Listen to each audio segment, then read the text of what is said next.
안녕하세요. 까치살모입니다. 오늘은 조기경보기 2차 사업에 대해서 이야기할까 합니다. 전에도 저는 조기경보기 2차 사업에 대해서 이야기한 바가 있습니다만 새로운 소식이 있어서 다시 이야기하는 것이고요. 오늘 전하게 될 새로운 소식은 크게 두 가지입니다. 하나는 우선 계속 유찰이 되던 조기경보기 사업이 본격적으로 시작했다는 이야기와 또 하나는 이번에 L3 해리스사가 우리의 조기경보기 사업에 새롭게 도전장을 내고 있는데요.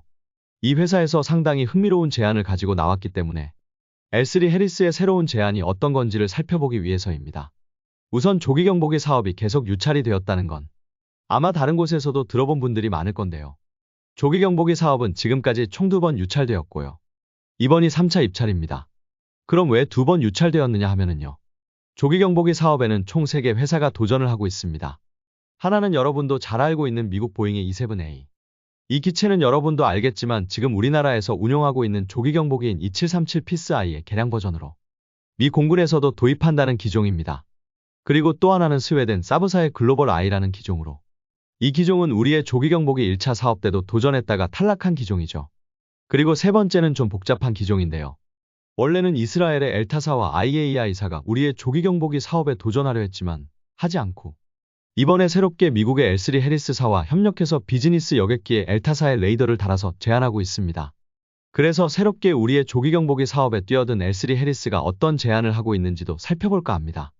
그럼 왜 유찰이 되었는지 설명을 하자면 과거 1차와 2차 입찰에서 두 회사가 준비 부족으로 서류 심사에서 탈락을 하고 한 회사만 남아서 유찰이 되었습니다. 그럼 두 회사는 무엇이 부족해서 탈락을 했느냐라고 했을 때 우선 보잉은 영문 제안서를 제출하라고 했는데 보잉이 영문 제안서를 제출하지 않아서 탈락했습니다. 그런데 솔직히 이때 보잉이 입장이 좀 난처했던 게 보잉의 E7A는 계약자가 보잉이 아닙니다. 이게 무슨 말이냐면 보잉의 E7은 FMS 방식, 그러니까 유상군사원조 방식으로 계약을 하려 했던 것이고 FMS 방식은 정확히는 미국 정부가 장비를 구매해서 우리나라에 넘기는 방식이기 때문에 보잉은 우리와 직접적인 계약이 없고 우리가 계약을 하는 건 미국 정부입니다. 그런데 문제는 미국 정부는 해외 국가와 FMS 계약을 할 때 단 한 번도 그 나라 국가의 언어로 된 계약서 등을 제공한 적이 없고 전부 영문으로만 제공했다는 것입니다. 그런데 유독 우리나라만 한글 번역본을 요구했다는 거죠. 그리고 미국 정부가 영문 서류만 제공하는 이유는 잘못 번역했다가 번역에 따른 오역이 있을 것을 의심해서입니다. 그래서 미국 정부는 우리에게 한글 서류를 제공할 수 없다고 고집을 피웠고 그래서 중간에서 이러지도 저러지도 못하는 보잉만 난처하게 된 것입니다. 그럼 사브는 무슨 문제가 있었느냐라고 했을 때 사브는 실물시험 평가를 제공하지 못한다고 해서 문제가 되었습니다. 우리나라는 과거에 방산비리로 인해서 아무리 해외 무기라고 해도 실물시험 평가를 원칙으로 하고 있는데요. 문제는 사브의 글로벌 I는 스웨덴 공군에서 운용하지 않고 있으며 전부 수출만 된 기체입니다. 그래서 사브가 글로벌 I의 실물시험 평가를 제공하는 게 불가능하다는 입장이었습니다. 그런데 여기서 제가 하고 싶은 이야기는 그래서 어쩌라고요 입니다. 미안하지만 이건 우리가 수조 원을 들여서 외국 장비를 도입하는 사업입니다. 당연히 우리가 갑입니다. 당연히 그래서 우리가 제공하라는 걸 외국 업체는 제공해야 하는 게 당연한 겁니다. 솔직히 제가 이번 영상을 만들기 위해서 자료를 조사하다가 보니까요. 여러분이 싫어하는 모 언론사의 모 기자가 마치 한글 번역본을 요구하는 우리나라가 말도 안 되는 요구를 하는 것이며 우리가 무식하다는 식의 기사를 올렸더라고요. 한글 번역본을 요구한 우리가 잘못이라는 겁니다.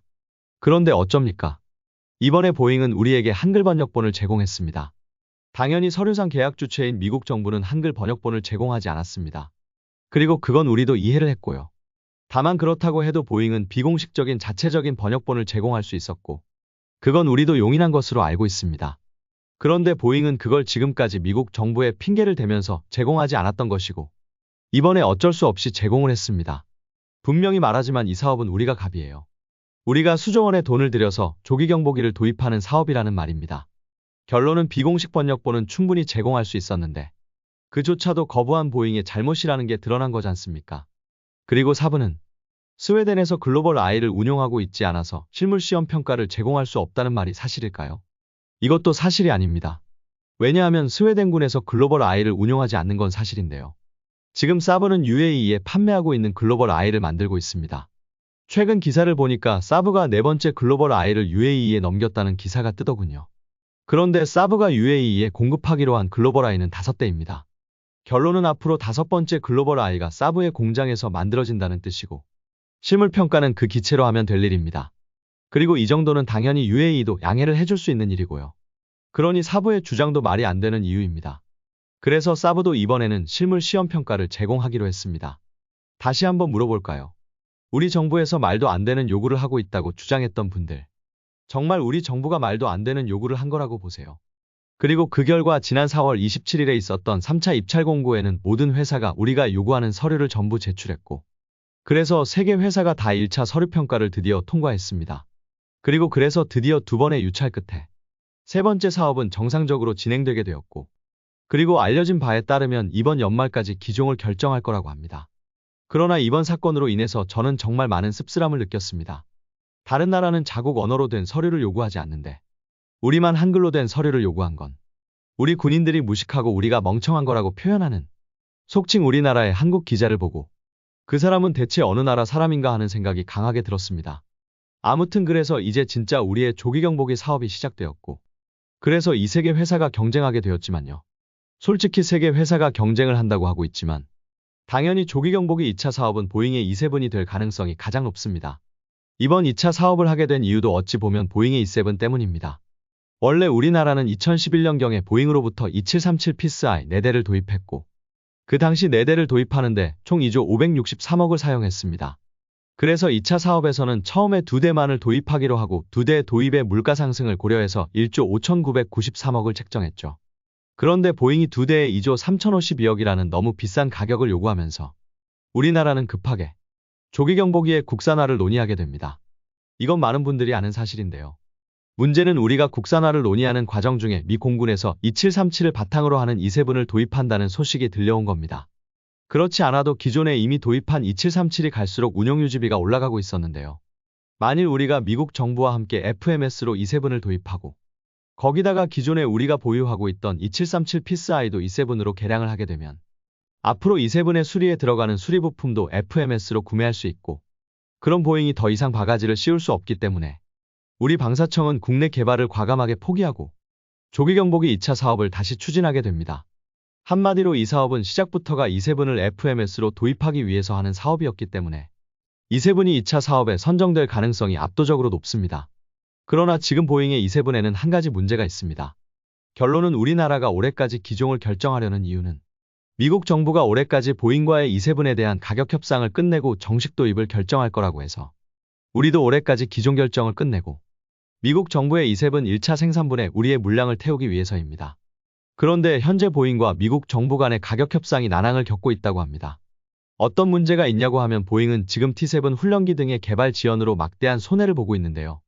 그래서 보잉은 E7을 개발할 때 발생하는 추가 비용을 미국 정부가 보존해주는 방식을 요구하고 있고, 미국 정부는 고정 가격을 요구하고 있다고 합니다. 그래서 조만간 있을 것으로 예상했던 미국 정부와 보잉의 계약이 계속 미루어지면서 잘못하면 올해 안에 가격이 결정나지 않고 정식 계약도 이루어지지 않을 수도 있다는 겁니다. 그래서 지금 이게 문제가 되고 있습니다. 실질적으로 이 사업은 우리 방사청은 거의 보잉의 E7을 FMS로 도입하기 위한 목적으로 하는 사업입니다. 작년인 2023년 5월 25일에 열린 방위사업추진위원회에서는 조기경보기 2차 사업을 의결했는데요.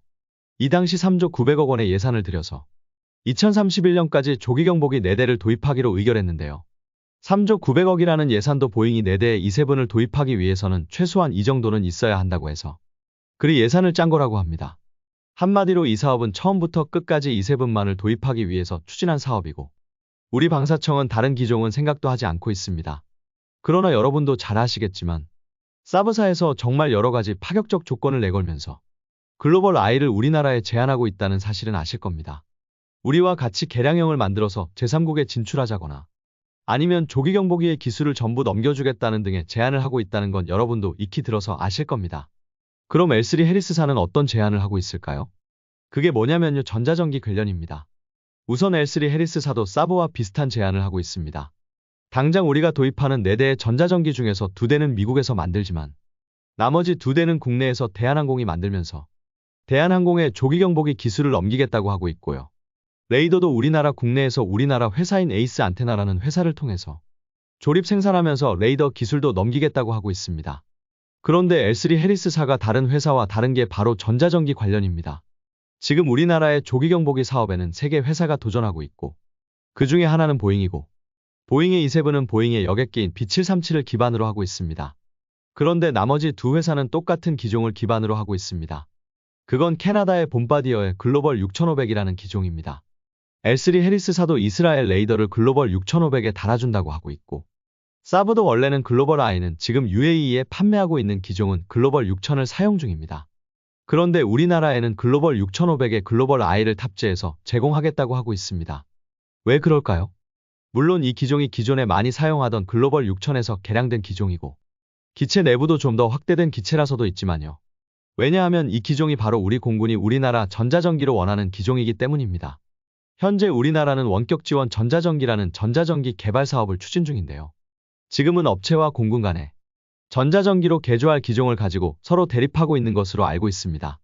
당장 업체는 수송기를 기반으로 하자고 하고 있고요. 제가 알기로는 CN235 기종을 바탕으로 하자고 하는 것 같은데 정확하지는 않습니다. 그리고 공군은 바로 봄바디어의 글로벌 6500을 기반으로 하자고 이야기하고 있습니다.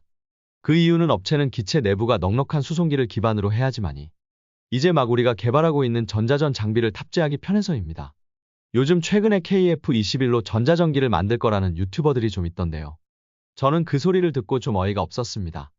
우리가 전투기 기반의 전자전기를 개발한다고요? 미안하지만 우리에게는 그럴 기술력이 없습니다. 당장 전자전 포드 만들고 KF-21 용내장형 전자전 장비도 만드니까 우리가 전투기 기반으로 전자전기를 만들 수 있다고 주장을 하는 걸 보면 좀 어이가 없습니다. 지금 우리가 만들고 있는 전자전 포드나 KF-21용 전자전 장비는 기본적으로 X밴드 기반입니다. 한마디로 X밴드와 그 주변 대역만 교란이 가능한 장비라는 것입니다. 왜냐하면 적의 전투기의 레이더나 미사일 등이 X밴드나 그 주변 대역인 KU밴드 등을 사용하기 때문에 X밴드 기반으로 전자전 장비를 개발하는 겁니다. 그리고 이건 다른 나라의 전투기들도 다 마찬가지입니다. 그러나 당연히 본격적인 전자전기가 되기 위해서는 X밴드만 교란할 수 있어서는 안 됩니다. S밴드도 교란할 수 있어야 하고 L밴드도 교란할 수 있어야 합니다. 그런데 이런 장파장의 교란 장치를 축소해서 항공기에 탑재한다는 게 보통 어려운 일이 아닙니다. 그래서 우리 업체는 지금 수송기를 기반으로 전자전기를 만들자고 주장을 하는 겁니다. 그래야지 이런 장파장의 교란 장치도 탑재하는 게 용이하니까요. 이게 바로 우리나라의 기술력 수준인데 S밴드나 L밴드를 교란할 수 있는 전자전 장비를 KF-21에 탑재한다고요. 미안하지만 지금 우리나라에는 그런 기술력은 없습니다. 물론 10년 후나 20년 후에는 KF-21을 기반으로 그라울러 같은 전자전기를 개발할 수도 있겠죠. 그러나 당장은 불가능한 이야기입니다. 그래서 업체에서는 넉넉한 크기를 가진 수송기를 기반으로 전자전기를 만들자고 하고 있는데 공군은 수송기는 생존성이 떨어지기 때문에 바로 이 봄바디어의 글로벌 6500을 기반으로 전자전기를 개발하자고 주장을 하고 있습니다. 그래서 우리나라의 조기경보기를 제안하는 업체들이 우리나라의 전자전기와 공통성을 위해서 글로벌 6500을 기반으로 조기경보기를 만들어서 제공하겠다고 이야기를 하는 겁니다. 그리고 이번에 L3 해리스에서 바로 이 글로벌 6500을 기반으로 하는 전자전기를 우리나라와 공동으로 개발해 주겠다는 것입니다. 전에 저는 우리나라의 원격 지원 전자전기는 미국이 최근에 선보인 EC-37 특수전 전자전기와 비슷한 성능을 목표로 한다고 이야기한 바가 있습니다. 그런데 바로 EC-37을 개조 개발하는 회사가 L3 해리스입니다. 그래서 L3 해리스는 그 기술을 기반으로 우리나라의 전자전기 개발에 기술 지원을 할 수 있다고 제안을 하는 겁니다. 결론은 지금 전자전기를 두고 공군은 속도가 빨라서 생존성이 높은 비즈니스 여객기인 봄바디어의 글로벌 6500을 원하고 있지만 우리 업체는 우리 기술력으로는 불가능하다고 난색을 표하는 중입니다. 그래서 이걸 L3 해리스에서 해주겠다는 것입니다. 그래서 제가 보기에는 L3 해리스의 글로벌 6500 피닉스도 상당히 매력적인 선택지가 될 수 있다고 생각을 합니다. 그리고 이스라엘이 자국의 독자적인 조기경보기를 만들어서 우리에게 제안하지 않고 L3 해리스와 손을 잡고 우리나라 시장에 진출하려는 이유도 이 회사가 그 어떤 회사보다 항공기를 개조 개발해서 특수목적 기체를 잘 만드는 회사이기 때문입니다. 아마 그것과 관련한 기술력으로는 L3 해리스가 세계 최고의 기술력을 가지고 있을 겁니다. 그래서 이 회사라면 글로벌 6500에 우리가 개발한 전자전 장비를 통합해 주는 것도 충분히 가능할 거라고 보고 그렇기에 이 회사의 제안이 흥미가 갈 수밖에 없는 게 사실입니다. 여러분은 어떻게 생각을 하시나요?